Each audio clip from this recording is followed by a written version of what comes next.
Good morning to all students. Today is my topic respirations. Definitions.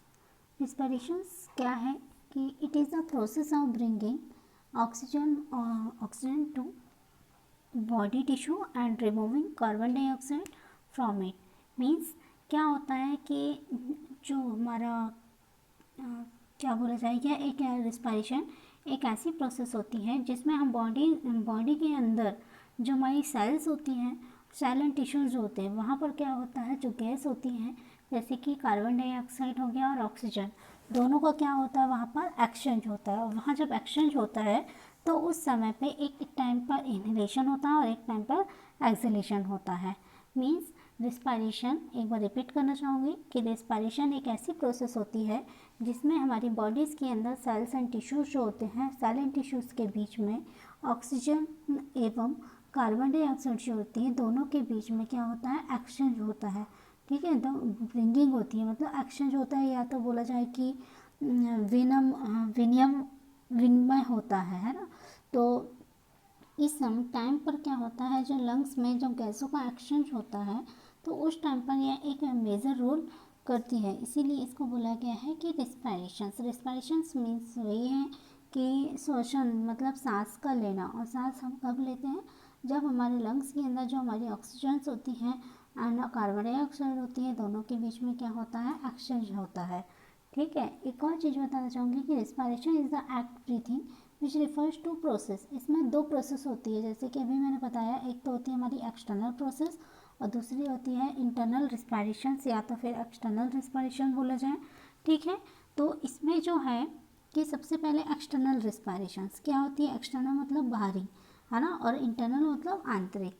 तो external respirations क्या है, the exchange of gases between the blood and the air in the lungs it is also called as external और pulmonary respirations. Means जो external respirations होती है वहाँ पर गैसों का एक्सचेंज होता है। ओके, किनके बीच में, ब्लड एंड एयर, यानी हमारी बॉडीज़ में जो हमारा लंग्स और एक ऑर्गन होता है, उस लंग्स ऑर्गन के अंदर, लंग्स के अंदर जो ब्लड है और जो एयर्स है, वहाँ पर क्या होता है, गैसों का एक्सचेंज होता है, आदान प्रदान होना जिसको बोला जाता है, वो कहलाता है हमारा एक्सटर्नल रिस्पायरेशंस।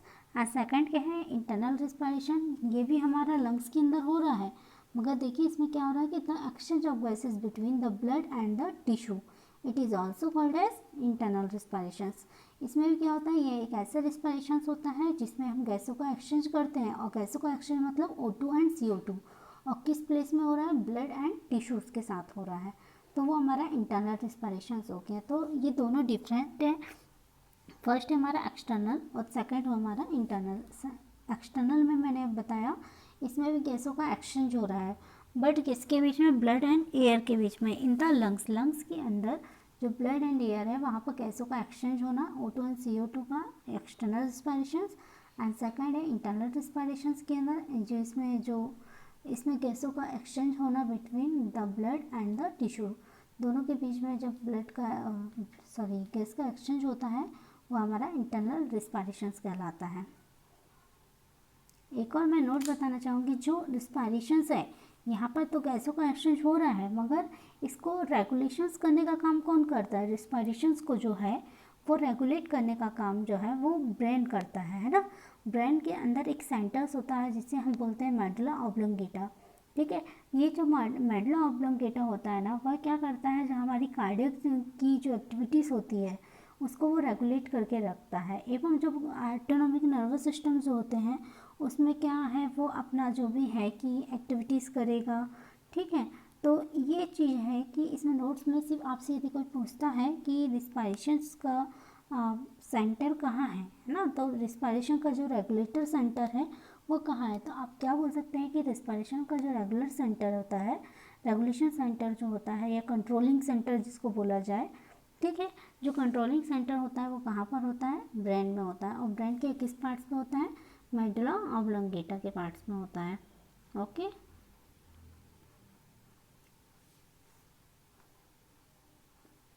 डायग्राम में आप देख सकते हैं कि इन्हेलेशन एंड एक्सहेलेशन, मैंने अभी कुछ देर पहले बताया था कि क्या होता है, डायग्राम में दिख भी रहा होगा आपको कि इसमें इन्हेलेशन मीन्स क्या होता है, आंतरिक, है ना, इसमें जो ब्लड होता है और ब्लड एंड टिश्यू दोनों के बीच में गैसों का एक्सचेंज होना इन्हेलेशन।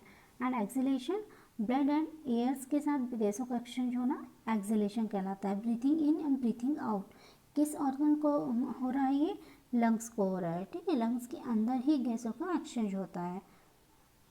नेक्स्ट है वेंटिलेशंस। वेंटिलेशंस के अंदर डेफिनेशन देखिए कि it is also another word, यह एक अनदर वर्ड होता है। It is refers to movement of the air in and out on the of the lungs. Means यह एक ऐसा मूवमेंट होता है, यह एक ऐसी गति होती है जिसमें हम जो एयर होती है, जो हवा होती है, वो लंग्स के अंदर जा रही है और बाहर निकल रही है, मतलब इन्हेलेशन होना और एक्सहेलेशन होना। इन्हें मतलब इन्हेलेशन और आउट मतलब क्या होता है, एक्सहेलेशन। तो ये दोनों में क्या हो रहा है, किस तरीके से मूवमेंट कर रहा है, वो हमारा कहलाता है वेंटिलेशंस।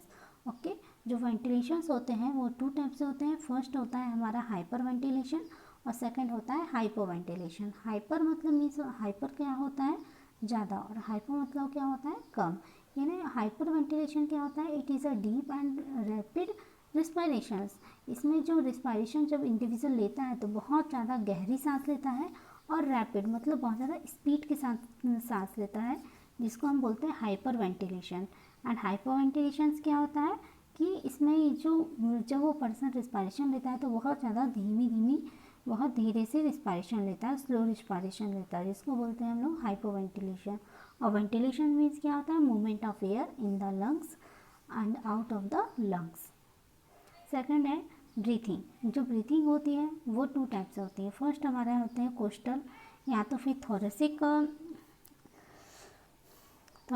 रिस्पायरेशंस। ओके, ये जो कोस्टल एंड थोरेसिक जो रिस्पायरेशंस होता है, इसे मेनली इसमें कॉमनली क्या क्या यूज़ होता है, ये यूज्ड फॉर चिल्ड्रंस। ओके, ये चिल्ड्रंस के लिए यूज़ किया जाता है। सेकंड है observe the movement of the chest upward and downward. मतलब हम क्या करते हैं, ऑब्जर्व करते हैं, है ना, ऑब्जर्व मतलब देखते हैं कि मूवमेंट ऑफ द चेस्ट, जो हमारा चेस्ट होता है, कई बार हम पर्सन सुपाइन पोजीशन में लेटे हुए रहते हैं तो एक में क्या होता है, चेस्ट अपवर्ड होता है एंड डाउनवर्ड होता है। मतलब जब हम लोग सांस लेते हैं तो ऊपर की तरफ जाता है और डाउनवर्ड मतलब नीचे की तरफ जाता है, तो उसके मूवमेंट को हम लोग ऑब्जर्व करते हैं, जिसे बोला जाता है थोरेसिक, है ना। थोरेसिक में किसको यूज़ किया जाता है, कॉमनली यूज़ किया जाता है चिल्ड्रंस के लिए, और हम लोग चेस्ट को ऑब्जर्व करते हैं, चेस्ट के मूवमेंट को ऑब्जर्व करते हैं। ओके, सेकेंड है हमारा डायफ्रामेटिक या तो फिर abdominal, commonly used for childrens. ये भी किसके लिए यूज़ किया जा रहा है, चिल्ड्रंस के लिए यूज़ किया जाता है। Involve the contractions and relaxations of the diaphragm observe by the movement of abdomen. Okay, इसमें क्या होता है, इसमें कॉन्ट्रक्शंस एंड रिलैक्सेशन इन्वॉल्व होता है। मतलब हम कॉन्ट्रैक्ट मतलब सिकुड़ना और रिलैक्स मतलब सिकुड़ के हटना, ठीक है। तो कॉन्ट्रक्शन एंड रिलैक्सेशन किसको दिखा क्या इन्वॉल्व होता है, डायफ्राम में, ठीक है। नेक्स्ट है observe by the movement of abdomen. हम क्या कर रहे हैं, इसमें एब्डोमेन की मूवमेंट का कर रहे हैं, ठीक है। जैसे कि कोस्टल का मैंने बताया तो उसमें हम किसका करते हैं, चेस्ट की मूवमेंट देखते हैं, मगर इसमें किसका मूवमेंट देखा जाता है, एब्डोमेन का मूवमेंट देखा जाता है। हम सिर्फ एब्डोमेन को देखेंगे तो वो भी हमारा कैसा होगा, अपवर्ड होता है एंड डाउनवर्ड होता है। तो इससे हम रिस्पायरेशन चेक कर सकते हैं, ओके, कि वो कितने बार इन कर रहा है और कितने बार आउट कर रहा है। तो ये था हमारा 2 types of ventilations and 2 types of respirations, costal and diaphragmatic. Okay, जिसमें हम एक में चेस्ट का मूवमेंट चेक करते हैं और सेकंड में हम लोग एब्डोमेन का मूवमेंट चेक किया जाता है। नेक्स्ट है characteristics of respirations. Characteristics of respiration में सबसे पहले हम देखते हैं रिस्पायरेशन रेट, सेकंड है डेप्थ ऑफ रिस्पायरेशन और थर्ड नंबर है रिदम। तो सबसे पहले हम लोग किसका देख रहे हैं, रेट में देख रहे हैं। It indicate the number of time of the person breath in and out 1 minutes. मतलब रिस्पायरेशन रेट में क्या किया जाता है कि इसमें 1 मिनट में होने वाली जो हम रिस्पायरेशन की जो नंबर होते हैं, रिस्पायरेशन का नंबर को एवं जो बोला जाए तो वो कितने मिनट में कितने बार ब्रीथ कर रहा है, तो वो हमारा रिस्पायरेशन रेट कहलाता है। मतलब 1 मिनट में होने वाले रिस्पायरेशन या ब्रीथ जो है, ब्रीथ का जो टाइमिंग होता है या ब्रीथ के नंबर को चेक करना क्या कहलाता है, रेस्पिरेशन रेट कहलाता है। और नॉर्मल रेस्पिरेशन रेट कितना होता है, 16 से 20 पर मिनट होता है। ठीक है। नवजात शिशु में क्या होता है, इसमें देखा जाए तो नवजात शिशु में सबसे पहले तो बहुत ज़्यादा रेस्पिरेशन रेट रहता है, जैसे कि 36 से 40 ब्रीथ पर मिनट होता है। मगर जैसे जैसे नवजात शिशु का या इन्फेंट बेबी का जब डेवलपमेंट होता है तो उस टाइम पर एडल्ट में धीरे धीरे करके वो कैसे होते जाता है, डिक्रीज होते जाता है। ओके, तो ये था हमारा रेस्पिरेशन रेट। सेकंड है depth of respiration. Depth of respiration 2 types की होती है, एक होती है डीप और एक होती है shallow. Okay, it estimate by observing the movement of chest during inspiration which may be deep and slow. Okay, इसमें क्या किया जाता है, जब एक इंडिविजुअल अपना रिलैक्सेशंस की स्टेज में होता है ना, रिलैक्सेशन में होता है, तो वो उस पर्सन की हम क्या कर रहे हैं, चेस्ट की मूवमेंट को चेक कर रहे हैं। अभी कुछ देर हमने पहले ही पढ़ा था कि जो चेस्ट का मूवमेंट है उसको चेक किया जाता है कि वो कितने बार डाउनवर्ड कर रहा है और कितने बार अपवर्ड कर रहा है, इसको ऑब्जर्व किया जाता है। तो हर एक इंडिविजुअल जो रहता है ना, वो कम से कम 500 सीसी जो एयर्स होती है उसको वो अंदर लेता है, इनहेल करता है और उतनी ही बार वो एक्सहेल करता है। यदि 500 सीसी से ज़्यादा यदि वो लंग्स में एयर्स को इनहेल कर रहा है, उस कंडीशंस को बोला जाता है डीप रिस्पायरेशंस। ओके, मगर सेकंड क्या होता है, यदि वह एयर जो है वो 500 सीसी से कम करता है तो उस कंडीशंस को बोला जाता है सॉलो ब्रीथ। ओके, तो डेप्थ ऑफ रिस्पायरेशन मतलब क्या बोला जाए तो हमारा जो श्वसन की जो गहराई है ना, उसको चेक किया जाता है। और उसको चेक करने के लिए सबसे पहले तो हमको चेस्ट का मूवमेंट चेक करना पड़ेगा, डाउनवर्ड एंड अपवर्ड, है ना। कब, जब वो इंस्पायरेशन कर रहा है और एक्सपायरेशन कर रहा है, जब वो अंदर की तरफ लेता है फिर बाहर की तरफ लेता है, उस समय हम लोग ये डेप्थ ऑफ रिस्पायरेशन चेक करते हैं। जैसे कि 2 टाइप से मैंने अभी बताया कि एक होता है डीप और सेकंड होता है सोलो। नॉर्मल इंडिविजुअल कितना एयर को लेता है, 500 सीसी को। यदि 500 एयर वो यदि ज़्यादा ले रहा है, 500 से भी ज़्यादा ले रहा है, उसे हम बोलते हैं डीप ब्रीथ। एंड सेकंड क्या है, यदि 500 से भी वो एयर्स को कम लेता है तो उसे हम क्या बोलते हैं, सोलो ब्रीथ कहा जाता है। थर्ड नंबर है रिदम।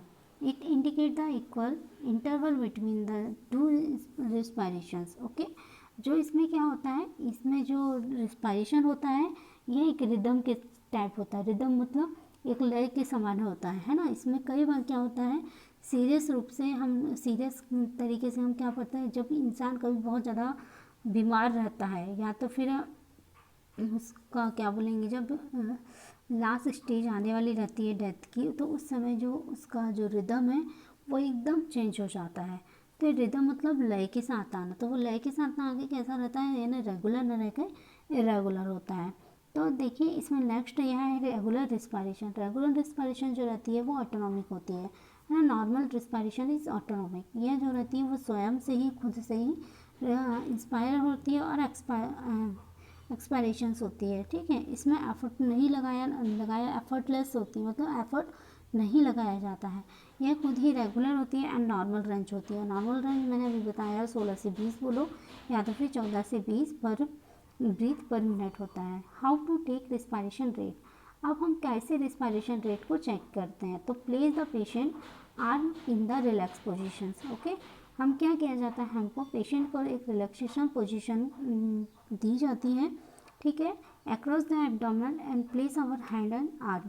हमको क्या करना चाहिए, पेशेंट का जो आर्म एंड हैंड है चेस्ट के ऊपर उसके आर्म को रखकर, हैंड को रखकर हम क्या करते हैं, उसको सेकंड हैंड वॉच से उसका रिस्पायरेशन रेट भी चेक करते हैं। Across the abdomen and place hand, मतलब वही है, एब्डोमेन के ऊपर हमने क्या किया है, हैंड को ऊपर रखा है और पेशेंट का हम रिस्पायरेशन रेट चेक करते हैं। Now observe completely respiratory cycle. इसमें क्या किया जाता है, रिस्पायरेशन कम्प्लीटली ऑब्जर्व किया जाता है रिस्पायरेटरी साइकिल, जैसे कि इंस्पायर करना और एक्सपायर करना, है ना, इंस्पायरेशंस एंड एक्सपायरेशंस। नेक्स्ट है फैक्टर अफेक्टिंग रिस्पायरेशंस। इसमें सबसे पहले कौन सा फैक्टर अफेक्ट कर रहा है, एज। इसमें एज जो होती है, यदि एज के अकॉर्डिंग क्या होती है, रिस्पायरेशन रेट इंक्रीज होते जाती है। ठीक है, नेक्स्ट क्या है, एक्सरसाइज। एक्सरसाइज में यदि हम करेंगे तो उसमें हमारा जो rate and depth of respiration है वो भी इंक्रीज होता है। नेक्स्ट है इमोशंस, एंगर एंजाइटी। ये सब क्या होता है, जब पर्सन बहुत ज़्यादा इमोशनली डिस्टर्ब रहता है या एंजाइटी फील करता है, उस टाइम पे हमारा जो synthetic nervous system CNS sympathetic nervous system जो रहता है वो भी हमारा इंक्रीज़ हो जाता है।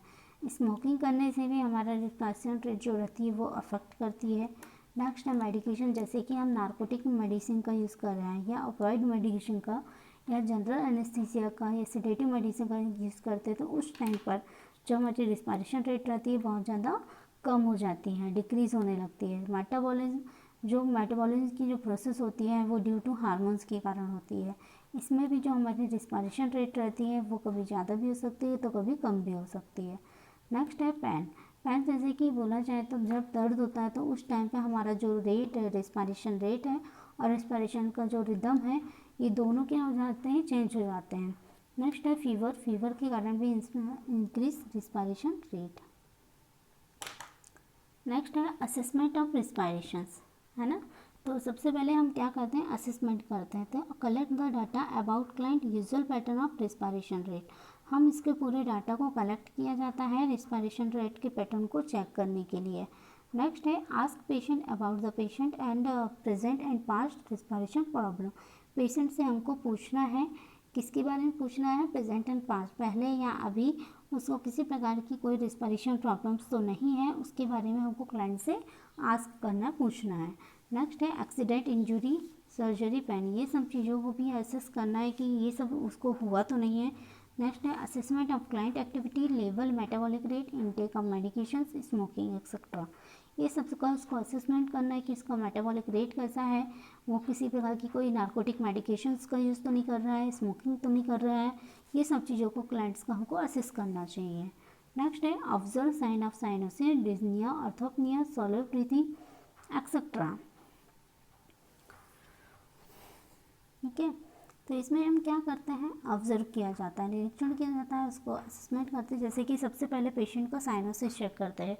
साइनोसिस मतलब क्या होता है, discolourations of the skin due to lack of oxygen in the tissues. Okay, ये साइनोसिस चेक करेंगे। नेक्स्ट डिस्निया चेक किया जाता है कि इसका ब्रीथिंग पैटर्न कैसा है। ऑर्थोपनिया मतलब बोला जाए तो रिलेटेड टू पोजिशंस। ओके, तो अभी मैं इसके बारे में डीपली पढ़ाऊँगी। तो ये सब चीज़ें हम क्या करते हैं, असेसमेंट करते हैं। नेक्स्ट है अल्ट्रेशंस इन रिस्पायरेशंस। अल्ट्रेशंस इन रिस्पायरेशंस के अंदर हम सबसे पहले पढ़ेंगे ट्रैकिपनिया। ट्रैकिपनिया में क्या होता है, fast respiration rate above the 30 breath per minute. Okay, इसका सबसे पहले तो रिस्पायरेशन का यूनिट बता दो, ब्रीथ पर मिनट होता है। तो इसमें क्या है, ट्रैकिपनिया। ट्रैकिपनिया मीन्स क्या है कि जो रिस्पायरेशन रेट रहती है जो नॉर्मल से भी क्या हो जाती है, ज़्यादा हो जाना, ट्रैकिपनिया की कंडीशंस हो जाती हैं। ट्रैकिपनिया मतलब फास्ट रिस्पायरेशंस। ओके, और ब्रैडिपनिया मतलब क्या होती है, स्लो रिस्पायरेशंस होती है। और कितनी से कम हो जाती है, बिलो 10 से भी बिलो हो जाना, कम हो जाना ब्रैडिपनिया, और 30 ब्रीथ पर मिनट से एबव हो जाना ट्रैकिपनिया कहलाती है। ओके, नेक्स्ट है यूपनिया। यूपनिया मतलब क्या होता है, normal breathing rate and depth. Okay, इसमें जो नॉर्मल ब्रीथ होती है उसमें गहराई के साथ सांस आता है। नॉर्मल लेते लेते एकदम गहराई के साथ सांस लेना क्या कहलाता है, यूपनिया कहलाता है। नेक्स्ट है डिस्निया। डिस्निया मीन्स होता है डिफ़िकल्टी इन ब्रीथिंग। इंडिविजुअल को सांस लेने में बहुत ज़्यादा तकलीफ होती है तो उस कंडीशंस को बोला जाता है डिस्निया। नेक्स्ट है एपनिया।